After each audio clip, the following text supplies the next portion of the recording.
যদি আপনার মনে হয় যে দেয়ালে পিঠ ঠেকে গেছে, কেউ কিছু করতে পারছে না আপনার জন্য, আপনি পরিপূর্ণ ইয়াকিনের সাথে, দৃঢ় বিশ্বাসের সাথে এই 4টা আমল নিয়মিত করবেন।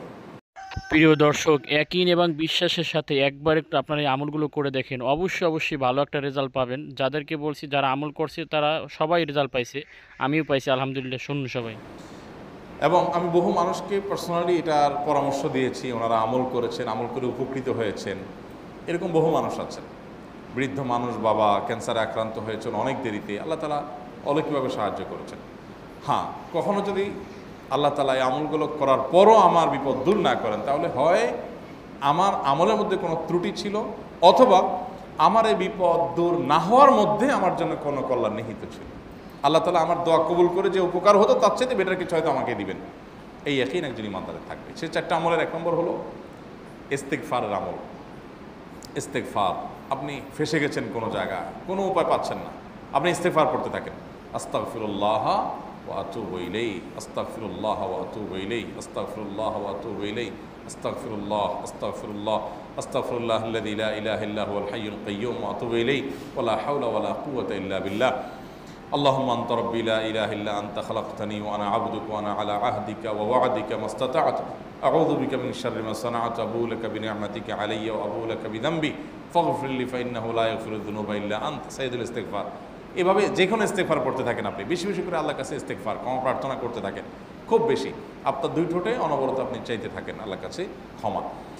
এই ইস্তেগফার সম্পর্কে নবী করিম সাল্লাল্লাহু আলাইহি সাল্লাম বলেছেন, মাল্লাজিমাল ইস্তেগফার, যে ব্যক্তি ইস্তেগফারকে আঁকড়ে ধরবে, আঁকড়ে ধরা মানে কি, এটা ছাড়বে না, সে পড়তেই থাকবে অনবরত। টয়লেটে যাওয়ার সময়টা, ঘুমের সময়টা, খাওয়ার সময়টা বাদে, অবসর নামাজের সময়টা বাদে, বাকি সারাক্ষণ সে ইস্তেগফার পড়বে। এরকম যদি কেউ করে, আল্লাহ রাব্বুল আলামিন জাআলাল্লাহু লাহু মিন কুল্লি হাম্মিন ফারাজা ওয়া মিন কুল্লি যায়কিন মাখরাজা, সকল পেরেশানি থেকে, সকল টেনশন থেকে বের হওয়ার পথ আল্লাহ তাআলা অলৌকিকভাবে তার জন্য আবিষ্কার করে দিবেন। এবং আমি আমার জীবনে যেটা বলেছিলাম, বিস্তারিত বলতে চাই না, এরকম এরকম পরিস্থিতি আসছে যে চোখের সামনে কোনো আপাতত রক্ষার কোনো পথ আর খোলা নেই, এমন ভয়াবহ বিপদ। ইস্তেগফার করতে করতে এমনভাবে আল্লাহ তাআলা সাহায্য করেছেন যে এটা কল্পনা করলেও মনে হয় যে স্বপ্নের মতো। কিভাবে এখন এই লোক এই জায়গায় আসলো আমার সাহায্যের জন্য, এই লোক তো এটা আমি এই জায়গায় আসার কথা না, টিকুনি এসে হাজির হয়ে গেলেন এবং উপকারটা, আমার সমাধানটা হয়ে গেল সমস্যা। তো আলহামদুলিল্লাহ, বহুবার আমি পরীক্ষা করেছি, আর আমার পরীক্ষার 2 পয়সার দাম নাই। হাদিসে বলা আছে, গ্যারান্টি দেওয়া আছে, আমার পরীক্ষা করলেই কি না করলেই কি। তাহলে একটা আমল হলো কি, ইস্তেগফার। সব সময়ের জন্য এটা কন্টিনিউয়াস করবেন, আর এমনিও অবসর সময় ইস্তেগফার করবেন।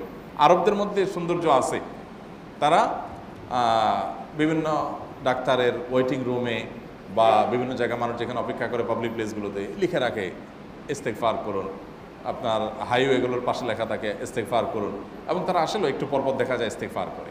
ভালো মন্দ গুণ সবার মধ্যে আছে, তাদের এই ভালো গুণটা আছে, ইস্তেগফার বেশি বেশি করা। আমরা ইস্তেগফার সচরাচর এইভাবে অনবরত অবসর সময় করার অভ্যাস অনেকের মধ্যেই নাই। আমরা এটা চালু করবো ইনশাআল্লাহ। বিশেষ করে যখন কোনো সমস্যা হবে, তখন ইস্তেগফার চলতে থাকবে মুখে অনবরত, ধীরে ধীরে মহব্বতের সাথে নিজেকে, নিজের পাপ অপরাধগুলোর কথা স্মরণ করে আল্লাহর কাছে মাফ চাইতে থাকবো, পেরেশানি দূর হবে ইনশাআল্লাহ। 1 নাম্বার 2, দুরুদ, নবী করিম সাল্লাল্লাহু আলাইহি সাল্লামের প্রতি দুরুদ পাঠ করা। এটা যদি আপনি নিয়মিত করতে থাকেন মহব্বতের সাথে, আল্লাহুম্মা সাল্লি আলা মুহাম্মদ ওয়া আলা আলি মুহাম্মদ কামা সাল্লাইতা আলা ইব্রাহিম ওয়া আলা আলি ইব্রাহিম ইন্নাকা হামিদুম মাজিদ, আল্লাহুম্মা বারিক আলা মুহাম্মদ ওয়া আলা আলি মুহাম্মদ কামা বারাকতা আলা ইব্রাহিম ওয়া আলা আলি ইব্রাহিম ইন্নাকা হামিদুম মাজিদ।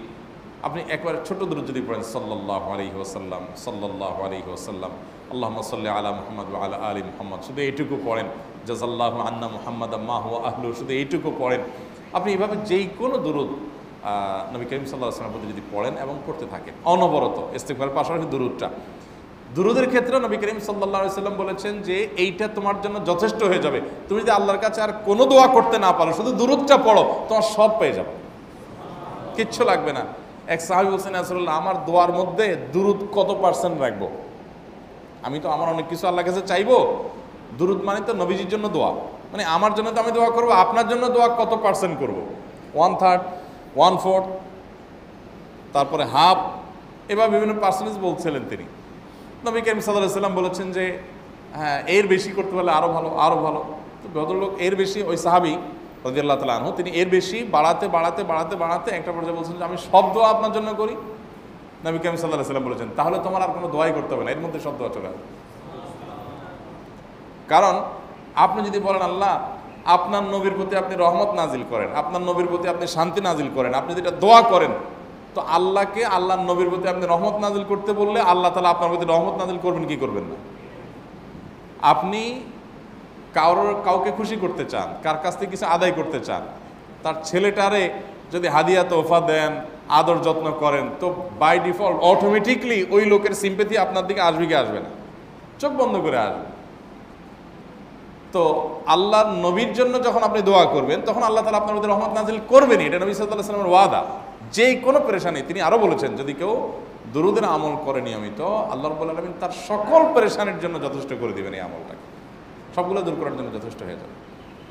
এই দুরূদের আমলটা আমি দেখেছি সুবহানাল্লাহ গুলির মতো কাজ করে। আজকের ঘটনা, এক ভদ্রলোক সকালে একটা টেলিভিশন চ্যানেলে, বেসরকারি চ্যানেলে প্রোগ্রাম শেষ করে নামছিলাম লিফটে, তো উপস্থাপক উনি বলছিলেন যে ভাই মানে দুরূদের আমল পড়ে আমি কিছুদিন আগে একটা ইয়াতে মানে এমন একটা অবস্থা যে এইটা থেকে বের হওয়ার কোনো পথ আর নাই, শুরু করলাম দুরূদ অনবরত, এরপরে আল্লাহ তাআলা আমাকে এমনভাবে উদ্ধার করলেন আমি কল্পনা করতে পারিনি।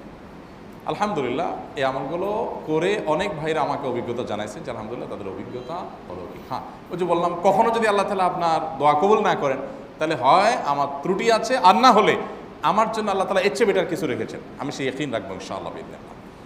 আর এই দোয়াতে সমাধান হবেই হবে, সে বিশ্বাস থাকতে হবে। নবী করিম সাল্লাল্লাহু আলাইহি ওয়াসাল্লাম বলেছেন, হাদিসে কুদসিতে আল্লাহ বলেছেন আনা ইনদা যান্নি আবদি বি, বান্দা আমার প্রতি যেমন ধারণা করে আমি তেমন আচরণ করি। এখন আপনি যদি চিন্তা করেন করে দেখি হয় কি না, দেখি ট্রাই করি, তাহলে ওই আল্লাহ তাআলা বলবেন ঠিক আছে দেখতে থাক।